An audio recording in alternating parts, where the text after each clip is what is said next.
As today.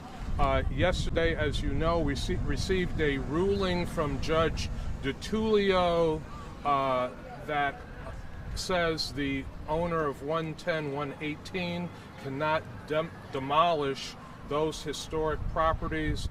Obviously, the city is very pleased with that ruling that the properties cannot be demolished by the owner. Also, I have requested that Fire Commissioner Renaldo reach out to the ATF and ask them to assist us with the investigation of the fire at 110, 118 South Park. Commissioner Renaldo met with members of the ATF yesterday, and the ATF has agreed to join the Buffalo Fire Department in investigating the cause of the fire to those historic structures. With that, I will end my comments and open up to your questions. Do you know where? It sounds like this decision came out. Was it the same day that the fire hit, just hours later? Actually, Judge DiTullio arrived at her decision on the same day as the fire. I'm not trying to connect the two at all. We do have some concerns that the fire is suspicious in nature, and that's what the investigation is all about. We will see where the investigation leads, but I'm not drawing any conclusion to the judge's decision, the judge's order, and the start of the fire. Can you say where the investigation stands? Have investigators been inside the building? I'm going to have Commissioner Renaldo speak to that. Okay. Yes, good morning. The fire investigators have not entered the building yet. They're actually going to be on the scene with ATF field agents this afternoon, early afternoon, and they're going to assess the stability of the structure. And at some point, they may or may not enter the building to collect physical evidence. Commissioner, tell us, when you have the ATF on a fire, there's some very specific things you're going to be looking for and examining. Can you just, even in general, tell us? Number one, they're a great resource, and we've used them several times in the past. Sometimes we've reached out to them. Sometimes they volunteered their services. Most recently in the fatal fire that took the life of firefighter Jason Arnault, the fire on Main Street. They probably did the most comprehensive investigation I've seen in my almost 40 years in the fire service. So they're a tremendous asset, and we have a great rapport with their field office. When we go back to the fire at the Buffalo Grand Hotel, they lent their assistance in that incident as well. But not at like the fire on Allentown at Pink. You wouldn't have them in there? Actually, they did volunteer services for the Pink as well. So they'll be looking into that incident as well. Any specifics they're looking for during this process? Well, they're really good at this, peeling back the onion when it comes to looking for the cause and origin, right? So they come at it from a different viewpoint. That's why we like to bring them in. They're more familiar with these high-profile cases, things of that nature. So they just have a different way of going about it.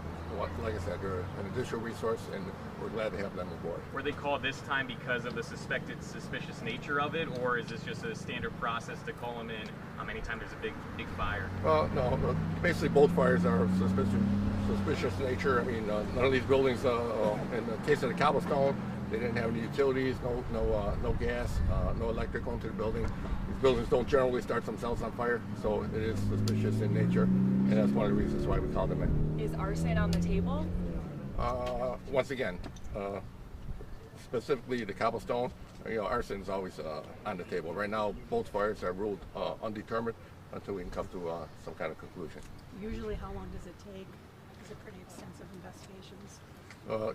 There's no real timeline, depending on the fire, depending on the incident, the size of the incident, number of witnesses that need to be interviewed, things of that nature. We can't really nail down a timeline on it. It'll take as long as it takes. Wherever the investigation takes us. Does that include them questioning the owner? They will. At some point, it's only normal for the owner of the structure to be interviewed. So at some point, yes, they will be interviewed. They will take part in the interview process along with our own fire investigation unit. Yes. For the mayor, does the city have any idea what the cost to stabilize the buildings will be? We don't have an idea of cost to stabilize just yet. Yesterday, the city did have a meeting with members of the preservation community, members of the architectural community, companies that do demolition on this scale, and with historians. So the city is doing its due diligence. We want to be prepared for the preservation and the stabilization of this structure. These are some of the most historic structures in the city of Buffalo, and we want to protect them, and we're working with the community to do that. But right now, we don't have a firm figure on the cost of stabilization. Are you concerned that it could be a high figure? We are concerned that the figure could be high. We've shared that with the community. Obviously, the city does not have unlimited resources. The community understands that, and we will do everything that we can in partnership with the community to save these buildings. You speak about the community. Talk about maybe just the safety-wise. Hockey season going to be starting. It's right downtown. Is there going to be barriers to protect the public? Going to Key Bank. Especially when the snow comes too. Is it going to be covered by that time? Timetable-wise. Our hope is to have these properties stabilized before the winter comes and the snow starts flying again. We have been in contact with the Buffalo Sabres organization. The Sabres organization has been very supportive. We're thankful for that. There will be barriers to protect the community. We will do everything that we can to ensure the public safety while we're working to stabilize these structures. Mayor, I don't know if you can give us an update in terms of the latest with the shooting that happened Friday night. With the shooting on Domitian Avenue, the Buffalo police are making progress with the investigation. I want to thank the members of the community that have come forward to provide information. That's been very helpful. The police department has been working very closely with District Attorney Michael Kane's office, and the investigation, as I have been updated today by the police, is proceeding very well. Just of note, something that is heartwarming but also heartbreaking, in talking to the mother of the 3-year-old boy whose life was taken by this senseless crime, she shared a story, and the nickname that the family uses for the baby is Baby Red. She shared a story about the amazing personality that this 3-year-old had. And any of you that are parents, you know how early the personality of children begin to take shape. Well, the mom told me that the baby Red, was a huge fan of Josh Allen and the Buffalo Bills, and was really looking forward to this football season.